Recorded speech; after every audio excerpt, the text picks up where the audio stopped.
Yamsuta Gavana wa Nairobi Johnson Sakaja kwa kile inachosema kuwa ni kukosa kufuata taratibu za kisheria kabla ya kutia saini mkataba wa ushirikiano na serikali ya kitaifa. Maseneta wamesema hatua hiyo imepuuza wajibu wa kushirikisha umma, wakisisitiza kuwa mkataba wa aina hiyo unapaswa kujadiliwa na wananchi kabla ya kutiwa saini. Aidha, maseneta wamehoji muundo wa kamati ya utekelezaji majukumu, wakidai kwamba imejaa maafisa wa serikali kuu na hivyo kuondoa usawa wa ugatuzi.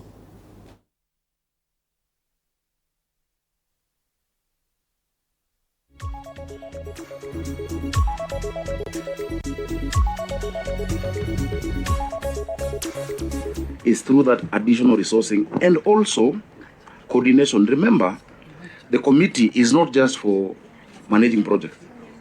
It is coordinating national issues and county issues. For Nairobi, you need that. You might not need that in many other counties, but for Nairobi, you need to have that platform.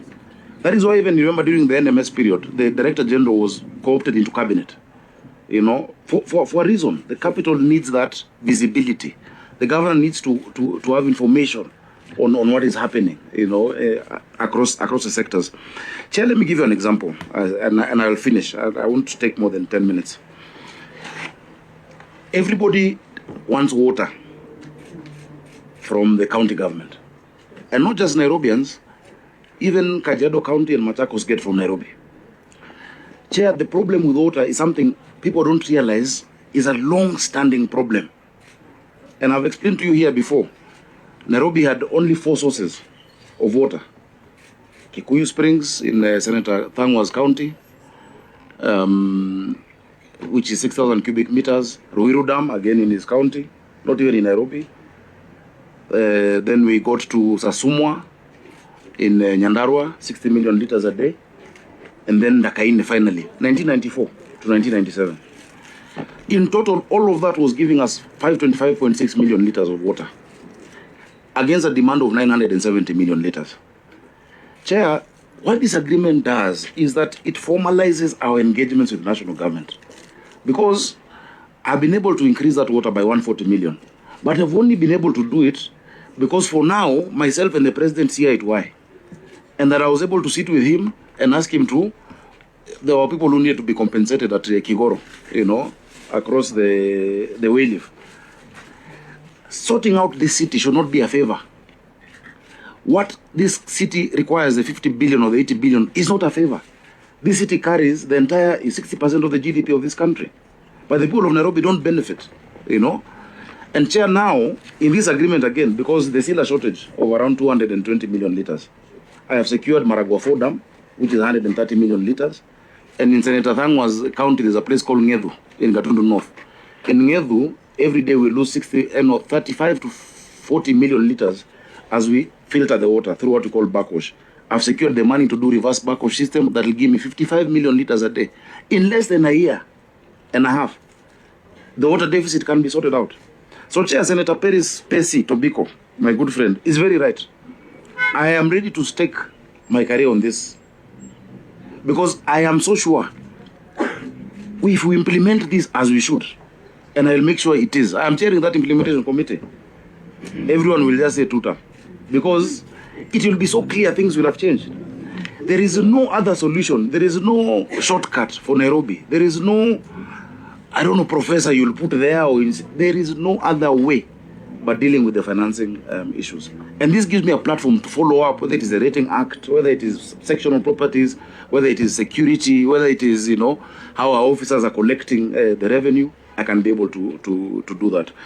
Waste management, there's nothing like national government coming to collect waste in Nairobi, no. Waste management has been a big challenge over the years. And I've had to analyze it, Chair, and come up with a solution.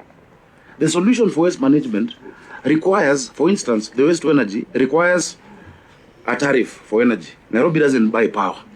For me to get that tariff of how much these people will sell that power to, I need the national government. The offtake, because now what we're doing is recycling. Nairobi, and I can give you an example.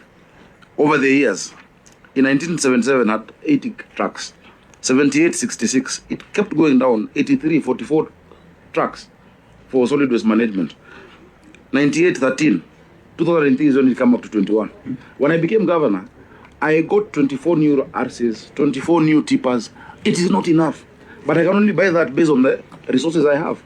I had 4,500 young people. They're now on permanent and pensionable basis, who are called the Green Army. You see them. But what happens, Chair, when that Green Army have collected trash, then Exchequer has delayed.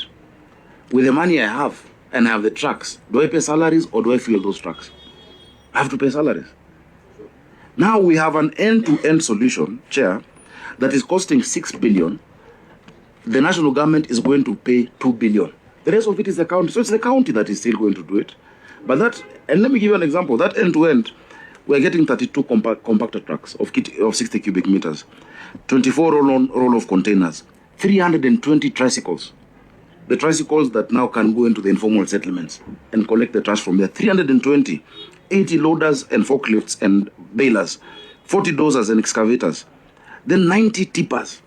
In addition, the city has never seen this. So at that time, the people will say, wow, it has changed. And my target is to make it the cleanest. But you see all of this, if you look at the sheer amount of this contract, cannot be done by Nairobi alone. I don't have the 6 billion per year to do it. Remember, I've explained to you, everything from equitable share and mshahara too, and the rest goes to the county assembly. Everything else is this parking I'm charging here, land rates, which many people are not paying. Out of 250,000 parcels, only 50,000 people have an account. So we want the Paris lifestyle, but with a Nairobi, the people say you have champagne taste on a beer budget. We must also do our part as the people of Nairobi. So Senator Tobiko, I am willing to take the bull by the horns. This is a very bold agreement. I have not transferred any function. I will never transfer functions, but we will work with the national government so that Singapore becomes real, starting from Nairobi. Senator Karungo, the county assembly must be involved. It is in this. Right now, they're the ones conducting the public participation. They're the ones at Charter Hall. They're the ones leading it tomorrow in all the sub-counties. There's a committee of 23 members, and they're leading all of that. And as we've said, oversight, in I think section 7.4, the oversight and everything continues as per PFM. Nothing changes from that. All projects, Senator Kamar, I know there's that issue of such others, but 6.3 says all projects and programs shall be subject to public participation in accordance with applicable laws and also must go through the assembly. Yeah, so we'll put all the programs through the assembly. I understand what your fear is.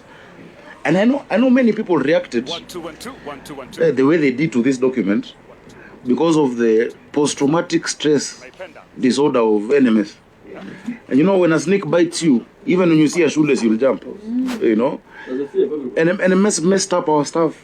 They were demoralized, they were transferred, they were mistreated, they left pending bills. And so that's why I said the first thing first. We're not mentioning Article 187, which is transfer. We would not go that way. And I would not be, Senator. Bila shaka mtazamaji, ni taarifa ambayo tunazidi kufuatilia kwa kina zaidi. Tukiachana